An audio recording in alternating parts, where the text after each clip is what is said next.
नमस्कार, मी अमोल मोरे आणि आपण पाहत आहोत बीज डंका. आजचा आपला विशेष बुलेटिन पैसा पुराण, जिथे आपण केवळ बातम्या सांगत नाही तर त्या समजून घेतो, त्यामागचं गणित उलगडतो आणि अर्थव्यवस्थेच्या मोठ्या चित्राकडे एका वेगळ्या नजरेतून पाहण्याचा प्रयत्न करतो. आजच्या या विशेष बुलेटिनमध्ये आपण भारताची आर्थिक ताकद, तंत्रज्ञान क्षेत्रातील मोठी गुंतवणूक, जागतिक तेल बाजारातील बदल, सोनं आणि चांदी यांच्या दरातील हालचाल आणि शेअर बाजारातील घडामोडी यांचा सखोल आढावा घेणार आहोत. चला तर मग सुरुवात करूया आजच्या पहिल्या आणि सर्वात महत्त्वाच्या बातमीपासून. जागतिक स्तरावर आर्थिक अनिश्चितता आणि अस्थिरता सातत्याने वाढत असताना भारताची अर्थव्यवस्था मात्र स्थिर, लवचिक आणि वाढीच्या मार्गावर राहिल्याचे मूडीज इन्व्हेस्टर्स सर्व्हिसच्या ताज्या अहवालानुसार स्पष्टपणे नमूद करण्यात आले आहे. कोविड-19 महामारीनंतरचा काळ हा संपूर्ण जगासाठी अत्यंत आव्हानात्मक ठरला होता. अनेक विकसित देशांना देखील आर्थिक मंदी, बेरोजगारी, वित्तीय असंतुलन याचा सामना करावा लागला होता. मात्र या सर्व परिस्थितीत भारताने केवळ तग धरला नाही तर सातत्याने वाढ कायम ठेवली. ही बाब अत्यंत महत्त्वाची आहे.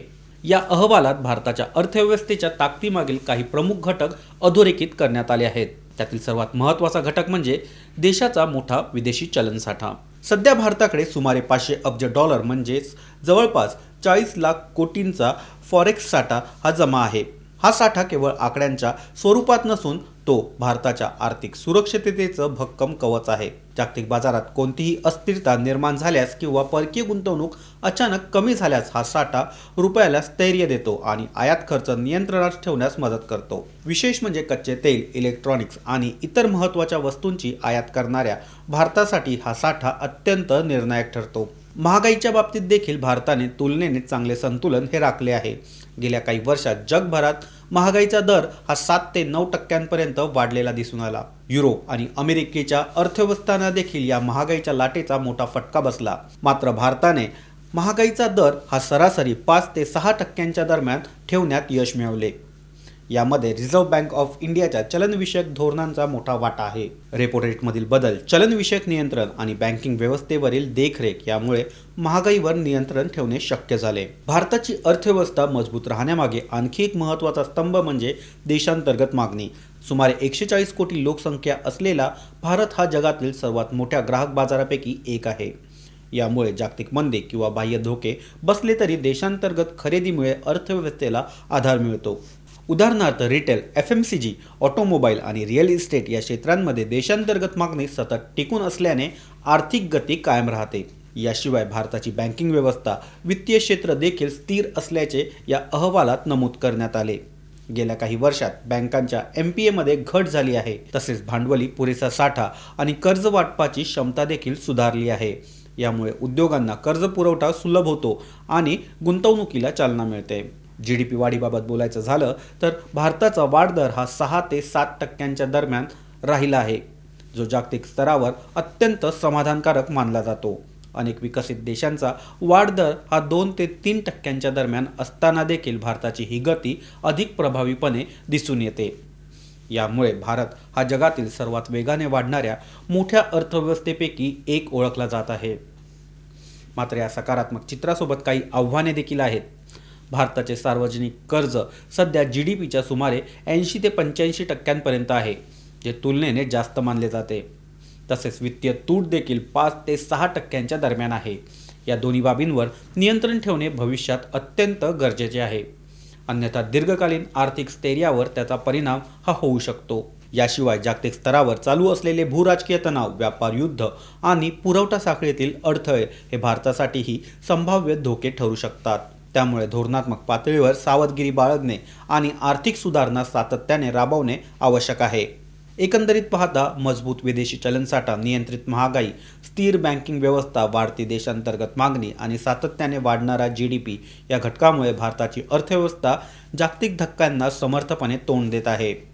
पुढील काळात योग्य आर्थिक नियोजन आणि सुधारणा कायम ठेवल्यास भारत जागतिक अर्थव्यवस्थेत आणखी महत्त्वाचे स्थान निर्माण करू शकतो, असा विश्वास या अहवालातून व्यक्त करण्यात आला आहे.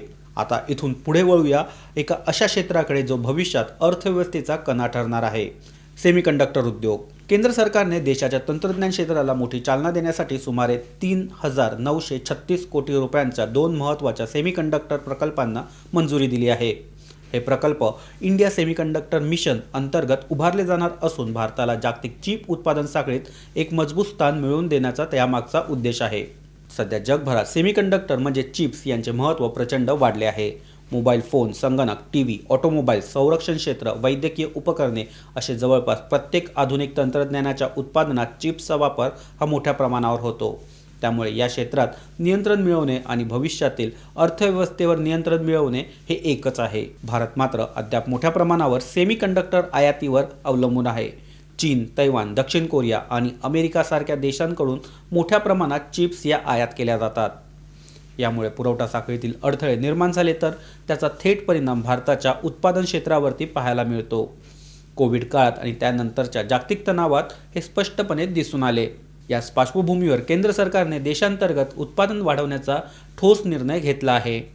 मंजूर करण्यात आलेले हे दोन्ही प्रकल्प गुजरातमध्ये उभारले जाणार आहेत. त्यापैकी एक प्रकल्प मायक्रो LED डिस्प्ले उत्पादनासाठी आहे. हे डिस्प्ले पुढील पिढीतील तंत्रज्ञान मानले जात असून mobile, smart TV, wearable device आणि ऑटोमोबाईल्समध्ये त्याचा मोठ्या प्रमाणावर वापर हा होणार आहे. दुसरा प्रकल्प म्हणजे OSAT म्हणजेच आउटसोर्सेस सेमीकंडक्टर असेंब्ली टेस्ट प्रकारातील आहे. या प्रकल्पात तयार होणाऱ्या चिप्सची चाचणी, पॅकेजिंग आणि अंतिम प्रक्रिया ही केली जाईल. सेमीकंडक्टर उद्योगात उत्पादनाइतकेच पॅकेजिंग आणि टेस्टिंग देखील महत्त्वाची असते. यामुळे हा प्रकल्प भारताला संपूर्ण व्हॅल्यू चेनमध्ये महत्त्वाचं स्थान हा मिळवून देतो. या प्रकल्पाचा सर्वात मोठा फायदा म्हणजे रोजगार निर्मिती. या क्षेत्रात उच्च कौशल्याची गरज असते. त्यामुळे इंजिनिअरिंग, तंत्रज्ञान आणि उत्पादन क्षेत्रातील हजारो तरुणांना रोजगारांच्या संध्या या उपलब्ध होतात.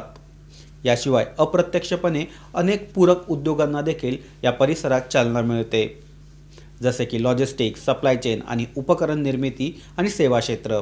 तसेच या प्रकल्पामुळे स्थानिक उद्योग साखळी देखील मजबूत होणार आहे. आजपर्यंत भारत केवळ चिप्सचा ग्राहक होता, मात्र आता तो उत्पादक बनण्याच्या दिशेने पाऊल टाकत आहे. यामुळे दीर्घकालीन दृष्टीने आयात खर्च हा कमी होईल आणि देशाच्या चालू खात्याच्या तुटीवर देखील सकारात्मक परिणाम होऊ शकतो. गेल्या काही वर्षात भारताने या क्षेत्रात मोठी प्रगती करण्याचा प्रयत्न केला आहे. अनेक जागतिक कंपन्यांनी भारतात गुंतवणूक करण्याची तयारी दर्शवली आहे. मेक इन इंडिया आणि आत्मनिर्भर भारत या उपक्रमामुळे उद्योगांना प्रोत्साहन मिळत आहे. या नव्या प्रकल्पामुळे त्या प्रयत्नांना अधिक गती मिळणार आहे.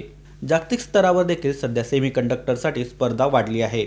अमेरिका, युरोप आणि आशियातील देश हे या मोठ्या प्रमाणावर गुंतवणूक करत आहे, कारण भविष्यातील तंत्रज्ञान, विशेषतः आर्टिफिशियल इंटेलिजन्स, 5G, इलेक्ट्रॉनिक वाहन आणि ऑटोमेशन यासाठी चिप्स अत्यंत महत्त्वाचे आहेत. अशा परिस्थितीत भारताने देखील या क्षेत्रात स्वतःचे स्थान निर्माण करणे ही काळाची गरज आहे हे ओळखले आहे. सरकारचा हा निर्णय केवळ एका गुंतवणूक नसून तो भारताच्या तांत्रिक स्वातंत्र्याच्या दिशेने टाकलेले एक महत्त्वाचे पाऊल आहे. तज्ज्ञांच्या मते हे प्रकल्प यशस्वी झाले तर पुढील काही वर्षात भारत सेमीकंडक्टर उत्पादनात एक महत्त्वाचा जागतिक खेळाडू बनू शकतो. यामुळे केवळ अर्थव्यवस्थेला चालना मिळणार नाही, तर भारताची जागतिक पातळीवर तांत्रिक ओळख देखील अधिक मजबूत होईल. एकंदरीत 3,936 कोटी रुपयांच्या या प्रकल्पामुळे भारत तंत्रज्ञान क्षेत्रात आत्मनिर्भर होण्याच्या दिशेने वेगाने वाटचाल करत आहे. भविष्यातील अर्थव्यवस्थेचा पाया मजबूत करण्यासाठी हा निर्णय अत्यंत महत्त्वाचा आहे. आता वळूया जागतिक ऊर्जा बाजाराकडे, कारण तेलाच्या किमतीत थेट परिणाम प्रत्येक देशाच्या अर्थव्यवस्थेवर होतो. अमेरिका आणि इराण यांच्यातील तणावाच्या पार्श्वभूमीवर कच्च्या तेलाच्या किमतीमध्ये मोठे चढ उतार हे पाहायला मिळत आहे. मात्र डोनाल्ड ट्रम्प यांनी दिलेल्या सकारात्मक संकेतामुळे तेलाच्या किमतीमध्ये अलीकडे घसरण पाहायला मिळाली. ब्रेंट क्रूडचा दर हा $108 प्रति बॅरलपर्यंत खाली आला असून तर WTI क्रूड सुमारे $100 आसपास आहे. स्ट्रेट ऑफ हॉर्म्यूज या महत्त्वाच्या मार्गावर तणाव कमी होण्याची शक्यता निर्माण झाल्यामुळे बाजाराला दिलासा मिळत आहे.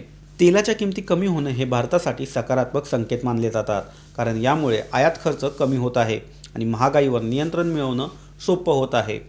मात्र परिस्थिती अजूनही पूर्णपणे स्थिर नाही. यामुळे पुढील काळात अस्थिरता कायम राहण्याची शक्यता व्यक्त केली जाते. आता बोलूया गुंतवणूकदारांच्या सर्वात आवडत्या पर्यायाबद्दल, सोनं आणि चांदी.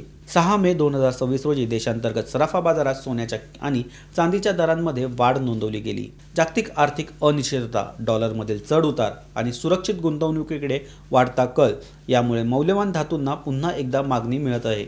आता 24 कॅरेट सोन्याचा दर हा प्रति 10 ग्रॅमसाठी सुमारे 1,52,000 रुपयांच्या आसपास आहे.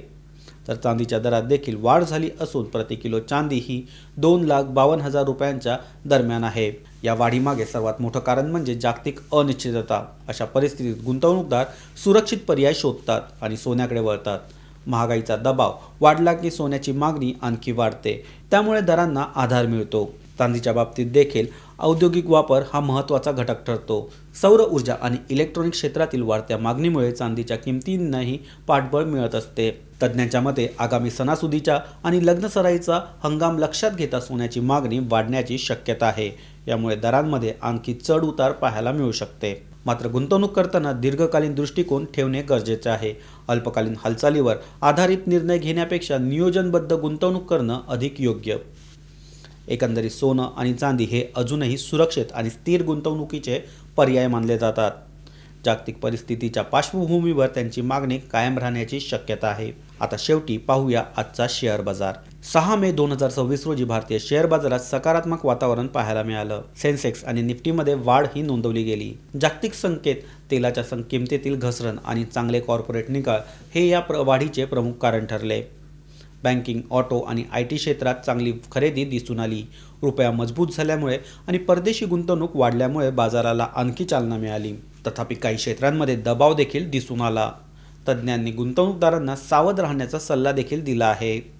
तर मित्रांनो, आजच्या पैसापुरांमध्ये आपण पाहिलं की भारताची अर्थव्यवस्था जागतिक आव्हानांना समर्थपणे तोंड देत आहे, तंत्रज्ञान क्षेत्रात मोठी झेप घेत आहे आणि बाजारातील घडामोडींचा एकमेकावर कसा परिणाम होतो हे दर्शवत आहे। शेवटी एवढंच सांगू इच्छितो, पैसा हा केवळ व्यवहार नसतो, तो निर्णय असतो, तो नियोजन असतो आणि तो भविष्य घडवण्याचं साधन असतो। आणि म्हणूनच गुंतवणूक करताना विचारपूर्वक निर्णय घ्या, दीर्घकालीन दृष्टिकोन ठेवा आणि माहितीपूर्ण पद्धतीने पुढे जा। आजचं बुलेटिन तुम्हाला कसं वाटलं हे आम्हाला नक्की कळवा। व्हिडिओला लाईक करा, मित्रांसोबत शेअर करा आणि बीज डंका चॅनलला सबस्क्राईब करायला विसरू नका। आम्ही असेच माहितीपूर्ण व्हिडिओ तुमच्यासाठी घेऊन येणार आहोत। तोपर्यंत नमस्कार, धन्यवाद।